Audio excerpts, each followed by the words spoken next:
Wounded Vet Ride in general. Well, I got back from my first tour in Iraq, and this man next to me, I met him and his son. Jeff's son, for those who don't know, is Vincent Mannion Brodeur, the 82nd Airborne Division. We're serving in Tikrit, Iraq in 07. Vincent was going into a house, his squad leader was in front of him, and a improvised explosive device exploded in the house, practically collapsing the building they were going into. Killed Sergeant Woodcock and severely injured Vincent. And when I say severely injured, that's an understatement. Vincent had to get cranial replacement surgery, and I'm not gonna get too detailed with medical terminology because I don't know everything he's gone through, but he's had over 30 surgeries.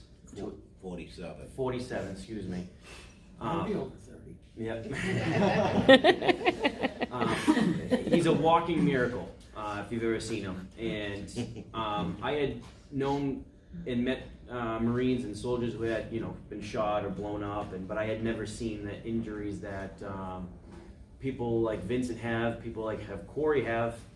In the back, to be an example, Corey's only the second to Vincent, where I've seen the type of injuries that they got from having to have parts of your skull replaced with plastic and losing the frontal lobe of your brain. And I told Jeff if there's anything I could ever do for your son or your family, and that's when he began to tell me that the VA, housing modification grant was only a specific number. It was 60 grand at the time, and that's simply just not enough to do over your house, whether you need a brand new shower, plumbing, irrigation, wall-to-wall carpeting, hand railings, driveway, everything like that. And I had a Harley Davidson at the time, and I said I'd love to do a motorcycle ride for your son, and we did it 9 years ago this weekend, or a couple weeks ago, 9 years ago, and now we're doing it every year for different wounded veterans, and we're filling in where other nonprofits don't and where the government does with the way we help our veterans. So that's why we're all here today, nine years later. And now we have the ability to honor not just one veteran a year, but 5, and it's all because of Vincent, so his son. Okay. Thank you. Mm-hmm. Jim, first question, and probably one on everyone's mind on this panel. How did it feel to disobey a direct order? Well, people always come first. It doesn't matter what the order is. I knew what my job was, so I wasn't really trying to disobey a direct order. I was trying to complete what my mission is as a combat medic. My father taught me at a very young age that you never do anything halfway. You do it to the best of your ability, and you do it until the job is done. And I was very much aware at that particular point that we were nowhere near done with what we were going to face the next 24 hours after the 24 hours that I just faced. And I'd rather be dead in a rice paddy than in a hospital being looked over by a really good looking nurse than to find out that one of my men died because I wasn't there to perform my duty as a combat medic. I will tell you this, which I haven't mentioned too many times. When I did refuse, I thought I had just spent my last day on earth, because I did get to see in the distance that evening when my platoon got hit in the first ambush. From almost a mile away, the enemy was rushing towards our position, and I was so far away that they looked like lava floating down off that hill. And to give you a perspective, there were 89 of us. There was 2,000 NVA and 700 VC on that hill. That's not a fair fight, and it's not a fair game. But I hope I answered your question. I didn't try to disobey a direct order. I only knew what my mission was and what my job was, and I wanted to follow and honor the McLuhan name to do my job. Great answer, Jim. Thank you. Kurt, what is home base? What is home base? Can you give us the details of the organization for those who are not familiar with it? Certainly. So the home base program is right here out of Boston. It's actually in Charlestown, and it is the #1 program in the country at this point for PTSD and TBI. I always say at this point, like, I'm an open book. So I actually had went through the program myself after coming home and being shot, and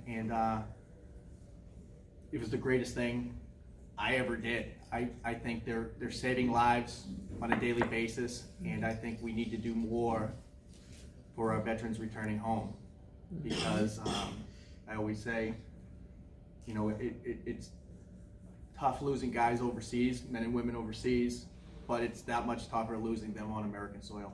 Yes. Thank you. Tim, your reputation precedes you, sir. You're known as the saluting Marine. Could you share this interesting story with us? Well, it's pretty marine proof. I was just out walking about in DC, Memorial Day. I was stationed at the Pentagon, saw a lot of veterans zooming by, and I was out there to embrace veterans and learn about our history and tell them that we've not forgot about them. I'd been burying veterans at funerals, but how can I reach those vets? Them rolling by on their motorcycles. So I jumped down the street, popped up a salute, and over 4 hours later, I really didn't know what I got myself into. Last bikes rolled by, both side street rushed me and said, "Thank you for my welcome home." They took it as a welcome home. And over the years, I'm saluting patriots, citizens that show they care about our prisoners of war and missing in action. And I find that I'm standing for the families that lost their loved ones, because they embrace me and say, "You remind me of my son." So when they see that and they let America know that they see that, then it brings to life the compassion and respect all servicemen and women have. Wonderful. How do you stand at attention? How do you manage to stand at attention and salute for 3 or 4 hours? Well, people have asked, do I train for that? Okay. I'm like, you think I waste your taxpayer dollars? I hang on for dear life. These days, being out of the Marine Corps, I train to fit in my uniform. I think about what it means and what our country needs to see. Before, they didn't know my name. Then they got to know my name. And they invited me to a run in Boston, up in a bike week in Laconia. I met a young Marine veteran saying he was going to help his buddy, and I jumped on board. And that calling has been just whipping on all over the country. So I feel like I'm serving, and I'm honoring all of you that went to war, that gave a piece of yourself. And maybe I'm fulfilling my duty to march forward, also not ensuring that the sacrifice has not gone in vain. Great. Thank you so much. Roseanne, how have your military experiences shaped who you are today?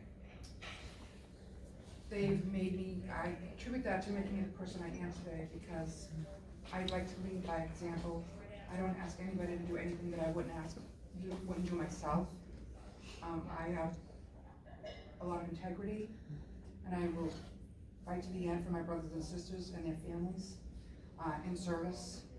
That's a recent role as the Veteran Services Director, and I got that role because the person before me told me I wasn't a veteran, and I replied back to him that I was his replacement, and some years later I was his replacement. Because I didn't serve in Vietnam, and I said, wow, okay, I was born a couple of years too late, sorry. But it's been my passion since I was in to help veterans succeed and to get them the assistance that they need. And also the families left behind, because my husband is a 32-year Army vet as well. We met in the service, and we were both in CID. And our kids are so used to being a military family. They were volunteered to do flag ceremonies, and they were all in scouts, and they became part of the family readiness commitment. And when you take care of the service member, he or she doesn't have to worry about taking care of that family, because that family is being taken care of, and that is so vital.